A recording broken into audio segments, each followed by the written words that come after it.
If you came here looking for an extremely detailed technical breakdown of this power amplifier, you've made a mistake. This is not a review of the E7 power amplifier from Aperionaudio. What I am going to do is tell you about my experience with it. This amplifier does one thing. It amplifies your system, and it does it really well. This amp is rated 180 watts into 8 ohms, 300 watts into 4 ohms, 1 channel and 2 channel driven. With all channels driven, it's 150 watts into 8 ohms and 230 watts into 4. It features both RCA and balanced XLR inputs. Frequency response is 10 Hz to 35 kHz, and it weighs 70 pounds. I have long held off on getting a dedicated power amplifier for my own purposes because for the speakers that I have on hand, it's a bit overkill, but this year, 2023, I was fortunate enough to get 2 home theater systems that required a power amplifier like this. And incidentally, both of those came from Aperionaudio. One was their Veris system, and the other one was their Theatris system. Having a power amplifier like this on hand made reviewing those speaker packages much easier because they require a lot of juice to make them sound their best. And this did exactly that.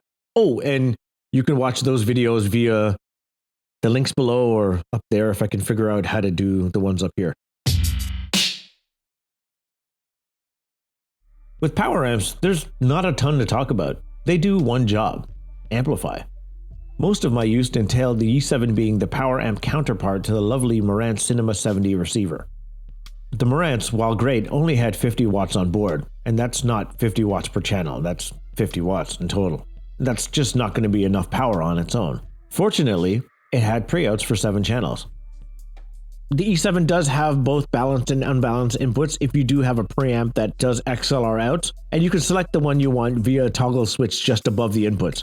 And while we're taking a look at the back of this product, you'll also notice that there's triggers, which is great for daisy chaining multiple amps together and powering them all on at once. The front of this amplifier is all about making a statement. Rather than keeping it clean and minimal and having it sort of disappear into your setup, Aperion designed this amp to be imposing. So much so that the logo on the front lights up to be red when it's powered on. It's a choice.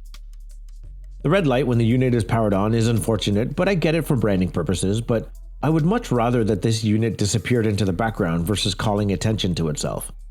Other than the light, the amp never called attention to itself at all. It never got hot, maybe a touch warm after a few hours of listening, and it never ran out of juice. It was rock solid and it did everything I needed it to do. To be honest, there was nothing to really write home about. While I typically stay away from technical breakdowns and scientific assessments on audio gear, I do like to talk about how a product might fit into your life. And for a product like this, what are the quirks of having it in your setup? First off, it's big, and you'll have to make some room for this guy. I originally bought a flimsy metal table to hold the Marantz and the E7, but that table buckled under the weight of these amps. So I had to resort to placing the E7 on a rolling IKEA Alex drawer unit during the Veris review, and on the left side of my media stand during the Theatris review. Also, be extra careful to ensure that all of your speaker connections are clean and secure. If anything is astray, some noticeable feedback is introduced. I made the mistake of having a few wires astray, and the hum was definitely noticeable. Also, if you're being picky, and I mean audiophile picky, you can hear a slight noise during silent passages in movies, but that's only if the volume's turned up pretty loud and you're standing right next to the speaker. Other than that, I didn't really notice it from my listening position.